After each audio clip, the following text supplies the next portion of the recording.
Your job is going to hire somebody the next day. Don't get me started on corporate America today.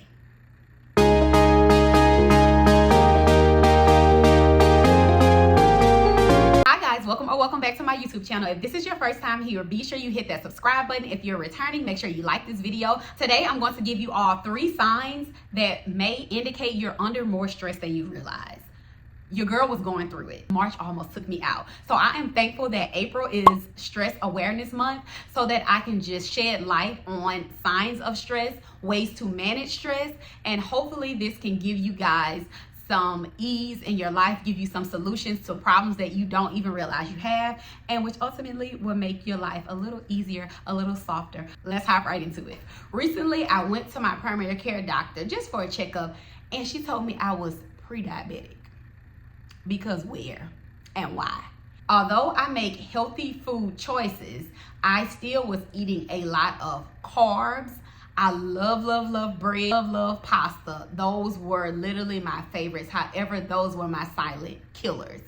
Carbs turns into sugar when it enters your body. Although I wouldn't eat pork, my dairy was limited. I don't drink sodas. I literally drink water and smoothies. I limit my alcohol intake. I've even limited my sugar intake. But it still wasn't enough because I loved bread. I literally was addicted to bread. I had to have bread with every meal. If I had pasta, I wanted garlic bread. If I had red beans and rice, I wanted cornbread. If I had fish, I wanted some white bread on the side. And don't get me started on desserts. Baby, give me the donuts. Give me the cake. Give me the cookies. I want it all. My health awareness wasn't on 10, but when that lady told me I was pre-diabetic, baby, I was determined to not get on insulin. If I need to stop cold turkey, that's what I'm going to do. So that's exactly what I did. And in 6 weeks, because I was off of it, 6-week period from the time my doctor told me I was pre-diabetic to this past Friday when she told me I'm no longer in those levels, I'm out of the pre-diabetic range. And I simply did that by changing my eating habits. Now, I knew something was wrong because my skin started to react. That's what really made me go to the doctor, aside from me just going for a regular checkup. My skin started going crazy. I've dealt with eczema all of my life, but it had recently gotten really bad. And on top of me being pre-diabetic, of course, when she told me that, I started to stress. I was concerned. Let me say that. I'm going to step back. I wasn't worried because I knew that all I needed to do was change my eating habits, but I knew that that would be a huge commitment. If you watch any of my other videos, you know that commitment, I'm not the one to volunteer and commit to things. It takes me a little bit to commit, but I decided to commit because I'm my most important thing in my life. And I know the mothers out there are going to say, well, your children should be the most important thing. My children can't get the best version of me if I'm not the best version of myself. My husband cannot get the best version of me if I'm not the best version of myself. It's very simple. We make life hard. It can be very simple. I just wanted y'all to know that I have some personal experience with it. Like very recently, your girl turned it around. However, it is something ongoing that I have to maintain to make sure I don't slip back there. But there were obvious signs of stress in the month of March. And when I say just 2025 have been life-in, this has been the shortest, longest year I have ever experienced in my life.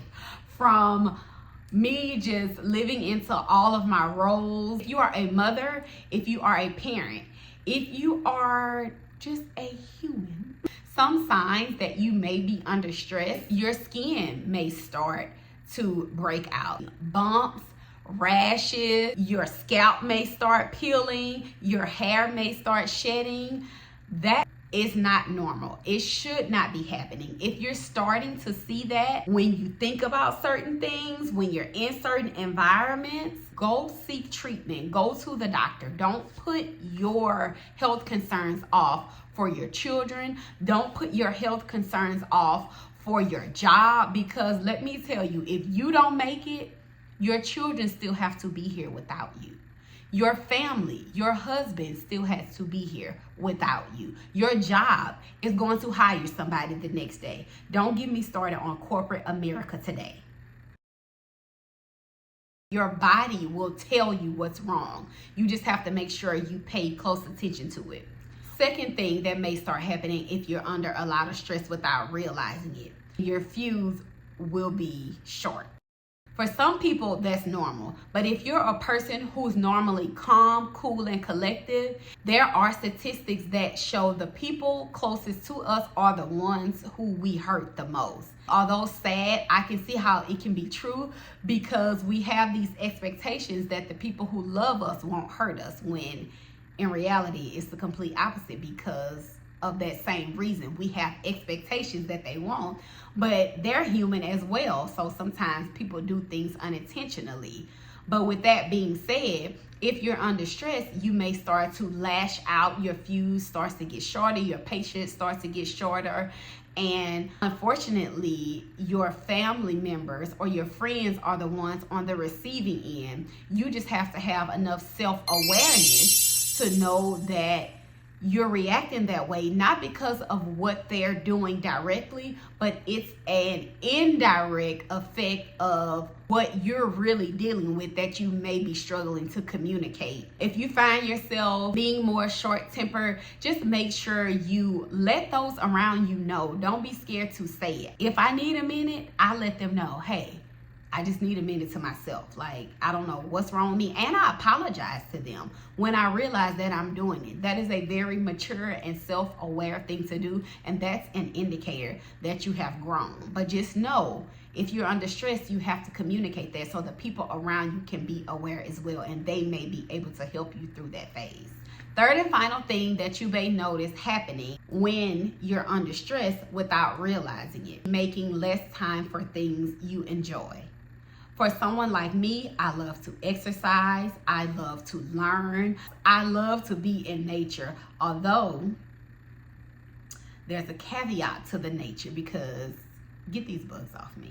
Why are these ducks trying to bite me if I'm just trying to feed them? Like, let's make it make sense. People draw, people color. There are like adult coloring books. There are so many hobbies and things that you can just do to make yourself feel good. But whatever it is, if you find that you are doing less of that, take a step back and ask yourself what's taking priority over those things. Although that one may not be a huge indicator that you're under stress, if you are on time constraints every single day, all the time. Now, being on a time constraint and living by a routine, two totally different things. I'm all for routines. I want people to be on routines because I feel like if you're on a routine, you have a more productive day. With a time constraint, you are rushing to do every single thing. I gotta be here by 5 o'clock. If I don't, something gonna happen. I gotta finish this project. If I don't, I'm gonna be stressed out. That's you putting more stress on yourself. That's what gives you the headaches, the migraine, rashes. If you have eczema, you lashing out at your kids, you lashing out at your husband, you taking your internal emotions out on the people in your external environment. And that's not fair to them. So if you find yourself doing that, then try to get on a routine. Try to plan your days out so that you're getting more things done, and make sure that you are planning time for yourself so that you can be happy and you can be the best version of yourself for you and for those people around you. So thank y'all so much for watching. That's all I have for you guys today. If you stayed to the end of this video, I truly appreciate you. Like this video if you liked the video. Be sure that you comment if you have any feedback or tips that can help other people deal with stress. Make sure you share it as well. And of course, don't forget to subscribe. Until next Monday. Bye.